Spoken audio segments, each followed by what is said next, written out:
কোনো কারণে কারো কবর ভেঙে যাওয়া কি খারাপ লক্ষণ? কবর ভেঙে গেলে কি মৃত ব্যক্তির ব্যাপারে কুধারণা করা যাবে কিংবা কুধারণা করলে কোনো গুনাহ হবে কিনা? সম্প্রতি এক প্রবাসী দেশে এসে বিমানবন্দর থেকে বাড়িতে ফেরার পথে সড়ক দুর্ঘটনার শিকার হয়েছেন। এতে তার স্ত্রী, সন্তান, মা সহ পরিবারের প্রায় সবাই মারা গেছেন। ইন্না লিল্লাহি ওয়া ইন্না ইলাইহি রাজিউন। তিনি এজন্য ড্রাইভারের বেপরোয়া গাড়ির চালনাকে দায়ী করেছেন। ড্রাইভারের ভুলে কেউ মারা গেলে ইসলামের আলোকে তার শাস্তি কি? অফিসের কোনো জিনিস কি নিজের পার্সোনাল কাজে বা অফিসের বাইরের সময় ব্যবহার করা যাবে, যেমন টিস্যু, বিস্কুট, ছাতা, সেফটি জ্যাকেট ইত্যাদি? গাজীপুরে চাঁদাবাজি নিয়ে লাইভ করার পর এক সাংবাদিককে কুপিয়ে ও গলা কেটে হত্যা করেছে দুর্বৃত্তরা। এই ধরনের ঘটনা ইদানিং বেড়ে চলেছে। কোনো কিছুতেই থামানো যাচ্ছে না। এসবের পুনরাবৃত্তি রোধে আপনার পরামর্শ কি? অনেক আলেমকে দেখি ডান হাতে ঘড়ি পরেন। ডান হাতে ঘড়ি পরার কি বিশেষ কোনো ফজিলত আছে? জুলাই ঘোষণাপত্র দেয়া হলো, এ বিষয়ে আপনার প্রত্যাশা কি ছিল, সেটা কি পূরণ হয়েছে? চলুন তাহলে আর দেরি না করে আপনাদের প্রশ্নগুলোর উত্তর দেওয়ার আলোকিত ভবনে আমরা প্রবেশ করি। নিশাত সুলতানা, আপনার প্রশ্নটি আমি শুরুতে দেখতে পাচ্ছি। আপনি লিখেছেন, কোনো কারণে কারো কবর ভেঙে যাওয়া কি খারাপ লক্ষণ? কবর ভেঙে গেলে কি মৃত ব্যক্তির ব্যাপারে কুধারণা করা যাবে কিংবা কুধারণা করলে কোনো গুনাহ হবে কিনা? উত্তর হলো, কবর কোনো কারণে ভেঙে যাওয়াটা এটা অস্বাভাবিক কোনো বিষয় নয়, এবং এটা মৃত ব্যক্তি বা কবরস্থ লোকটির খারাপ হওয়ার কোনো লক্ষণও নয়। আমরা অনেকে মনে করি যে কবর ভেঙে যাচ্ছে মানে কবর তাকে রাখছে না বা কবর তাকে গ্রহণ করছে না, লোকটা খারাপ, সেজন্য। এই কথাগুলো একেবারেই অমূলক এবং ধারণাপ্রসূত কথা, এগুলোর কোনো ভিত্তি নেই। কবর ভেঙে যাওয়াটা মাটির কোনো কারণে হতে পারে, অন্য কোনো কারণে হতে পারে। অতএব কবর ভেঙে যাওয়া, কবরে পানি ওঠা, এরকম কোনো বিষয়ই আসলে মৃত ব্যক্তি বা কবরস্থ ব্যক্তির ভালো বা মন্দের কোনো বিষয়কে ইঙ্গিত করে না। বিধায় শুধুমাত্র কারো কবর ভাঙতে দেখে বা ভাঙা কবর দেখে বা কবরে পানি উঠেছে এটা দেখে ওই মৃত ব্যক্তি সম্পর্কে কুধারণা করলে সেটি গুনাহ হবে। কারণ একজন মানুষ সম্পর্কে খারাপ ধারণা করা এমনিতেই নিষেধ। সেখানে একজন মৃত মানুষ, তার সম্পর্কে খারাপ ধারণা করা, নিষেধাজ্ঞার মাত্রাটা এখানে আরও বেশি। এই জন্য এ ধরনের বদগুমান, এ ধরনের খারাপ ধারণা করা থেকে আমাদেরকে বিরত থাকতে হবে। এবং মন গড়া কোনো বিশ্বাসী হওয়া, এটা কোনো ইমানদারের সাথে যায় না। ইমানদার কুসংস্কারের জন্য হতে পারে না, কুসংস্কারে বিশ্বাসী হতে পারে না। সম্প্রতি এক প্রবাসী দেশে এসে বিমানবন্দর থেকে বাড়িতে ফেরার পথে সড়ক দুর্ঘটনার শিকার হয়েছেন। এতে তার স্ত্রী, সন্তান, মা সহ পরিবারের প্রায় সবাই মারা গেছেন। ইন্না লিল্লাহি ওয়া ইন্না ইলাইহি রাজিউন। তিনি এজন্য ড্রাইভারের বেপরোয়া গাড়ির চালনাকে দায়ী করেছেন। ড্রাইভারের ভুলে কেউ মারা গেলে ইসলামের আলোকে তার শাস্তি কি? খুবই দুর্ভাগ্যজনক একটি বাস্তবতা যে আমাদের দেশে সড়ক দুর্ঘটনা এত বেশি হয় এবং সড়ক দুর্ঘটনায় মৃত্যু, আহত হওয়ার পরিমাণ এত বেশি যে পৃথিবীর খুব কম দেশেই সম্ভবত এরকম দুর্ভাগ্যজনক পরিস্থিতি আছে।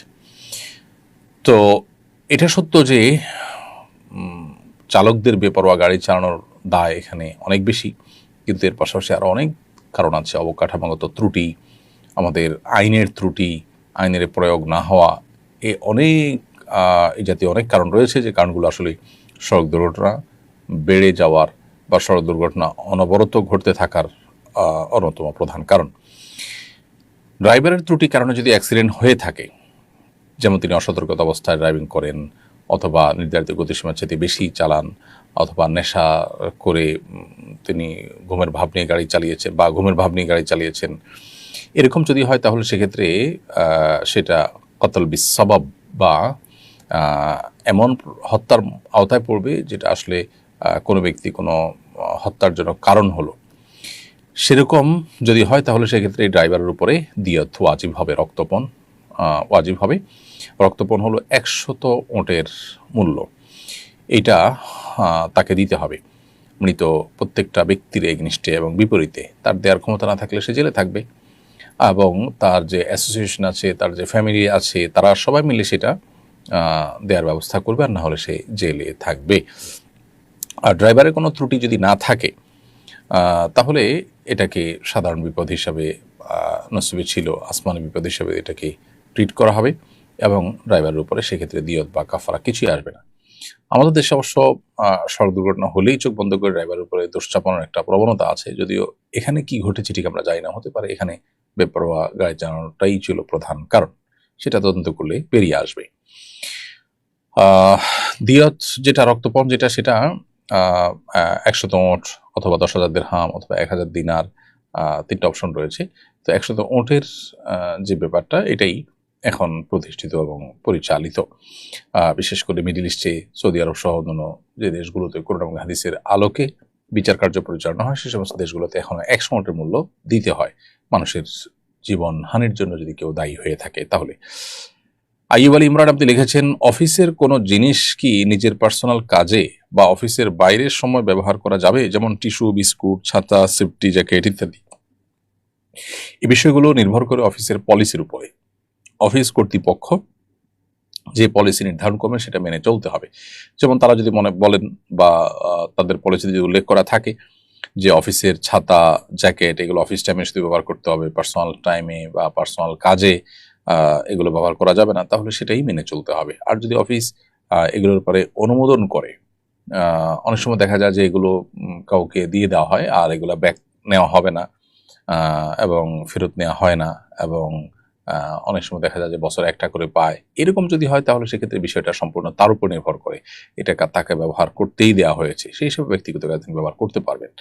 আর টিস্যু, বিস্কিট এই জাতীয় যে জিনিসগুলো আছে, এই জিনিসগুলো অফিস টাইমের বাইরে আপনি ব্যবহার করছেন, সেটা আসলে বেশিরভাগ ক্ষেত্রেই নিজের বিবেককে জিজ্ঞাসা করলেই এর উত্তর পাওয়া যায় যে আসলে আপনি কি কাজটা সঠিক করছেন কিনা। আপনি অফিসের যে বিস্কিট বা টিস্যু সেটা নিয়ে গেলেন, অফিস টাইমের বাইরে আপনি বাসায় ব্যবহার করলেন, অন্য কোথাও ব্যবহার করলেন, সেটা যে খেয়ানত সেটা বোঝার জন্য কর্তৃপক্ষের পলিসির দিকে তাকাবার প্রয়োজন নেই। হ্যাঁ, আপনাকে আপনার জন্য একটা বিস্কিটের প্যাকেট বরাদ্দ আছে অন্য সবার মতো করে, আপনি আপনার প্যাকেটটা নিয়ে গেলেন, সেটা ভিন্ন বিষয়। তো এই বিষয়গুলো মূলত আমানতদারিতার প্রশ্ন। এখানে মালিক পক্ষের কোনো ক্ষতি হলে তারা ডিউটিতে আপনাকে ব্যবহারের জন্য কিছু দিয়েছেন, সেটা আপনি ডিউটিতে ব্যবহার করবেন, ডিউটির বাইরে সেটা আপনি নিয়ে যাবেন না। একান্ত আপনার জন্য বরাদ্দকৃত জিনিস সবার জন্য আছে এবং সেটা বহনযোগ্য, আপনি নিয়ে নিলেন, সেটা ভিন্ন বিষয়। এরপরে প্রশ্ন করেছেন, গাজীপুরে চাঁদাবাজি নিয়ে লাইভ করার পর এক সাংবাদিককে কুপিয়ে ও গলা কেটে হত্যা করেছে দুর্বৃত্তরা। এই ধরনের ঘটনা ইদানিং বেড়ে চলেছে, কোনো কিছুতেই থামানো যাচ্ছে না। এসবের পুনরাবৃত্তি রোধে আপনার পরামর্শ কি?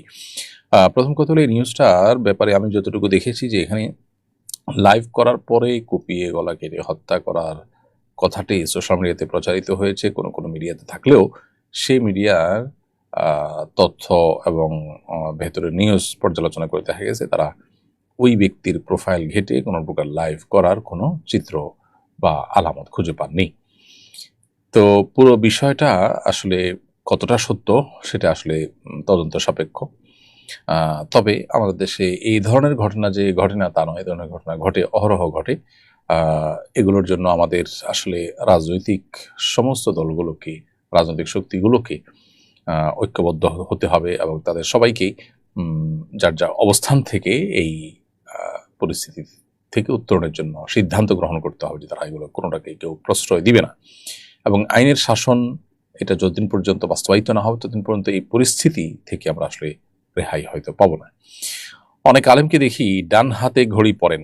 ডান হাতে ঘড়ি পরার কি বিশেষ কোনো ফজিলত আছে? ঘড়ি ডান কিংবা বাম যে কোনো হাতেই আসলে পরা যায়।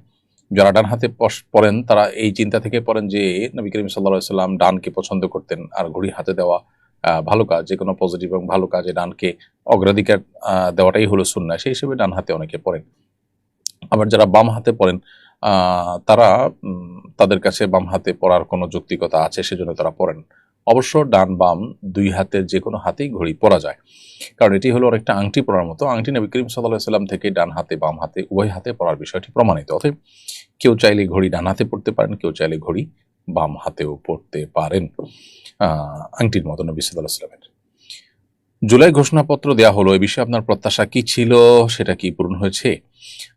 আমার প্রত্যাশা কি ছিল সেটা তো বড় কথা না। আমার ধারণা এদেশের গণমানুষের প্রত্যাশা জুলাই ঘোষণার মধ্যে প্রকাশ পায়নি।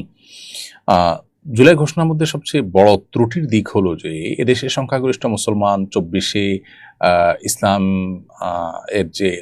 ইসলামের যে গুরুত্বপূর্ণ প্রভাবক শক্তি হিসাবে কাজ করার বিষয়টি, এগুলোর কোনোটাই কিন্তু এই ঘোষণাপত্রে উঠে আসেনি।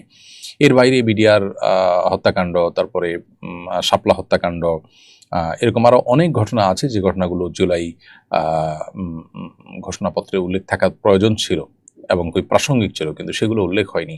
এবং এখানে বরাবরের মতোই আমাদের অন্যান্য ঘোষণাপত্র বা অন্যান্য সরকারি পেপারস এবং অন্যান্য রাজনৈতিক দলগুলোর যে বিভিন্ন ঘোষণা, দফা ইত্যাদি থাকে, সেগুলোতে পশ্চিমাদের যে আপনার চাপ দিয়ে ঢুকানো কিছু শব্দ, যে শব্দের মায়ের প্যাচে LGBTQ ইত্যাদিকে তারা এদেশে নর্মালাইজ করার চেষ্টা করছে, সেরকম শব্দ এখানে রয়েছে। অর্থাৎ ইনক্লুসিভ তথা আপনার অন্তর্ভুক্তিমূলক এই শব্দগুলো মায়ের প্যাচে মূলত বিদেশি বিভিন্ন চিন্তাধারা এই ঘোষণাপত্রে ঢুকানো হয়েছে। খুবই দুর্ভাগ্যজনক একটি ব্যাপার যে জুলাইয়ে এদেশের আপামর সর্বস্তরের সাধারণ মানুষ অংশগ্রহণ করেছেন, যে জুলাই আন্দোলনে সবাই সামিল হয়েছেন, এবং যেটার সাথে ভিন্নমত পোষণকারী মানুষ এদেশে উল্লেখ করবার মতো নেই বললে চলে, সেটি আসলে দেশের সংখ্যাগরিষ্ঠ মানুষের চিন্তাধারার প্রতিফলন সেটাতে খুব একটা ঘটেনি, বরং এটি সুস্পষ্ট বিভিন্ন NGO, বিভিন্ন বিদেশি শক্তিগুলোর বিভিন্ন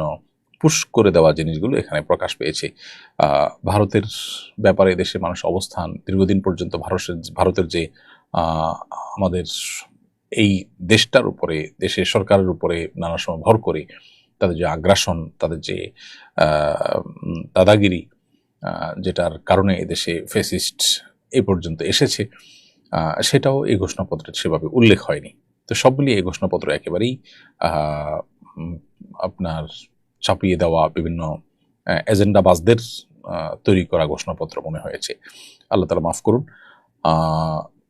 এই ঘোষণাপত্র যথাযোগ্য না হওয়ার কারণে এবং এটাতে গণমানুষের আকাঙ্ক্ষা প্রতিফলিত না হওয়ার কারণে আমার মনে হয় যে আরেকটি বড় ধরনের ধাক্কা খেল এই ইন্টারিম গভর্নমেন্ট।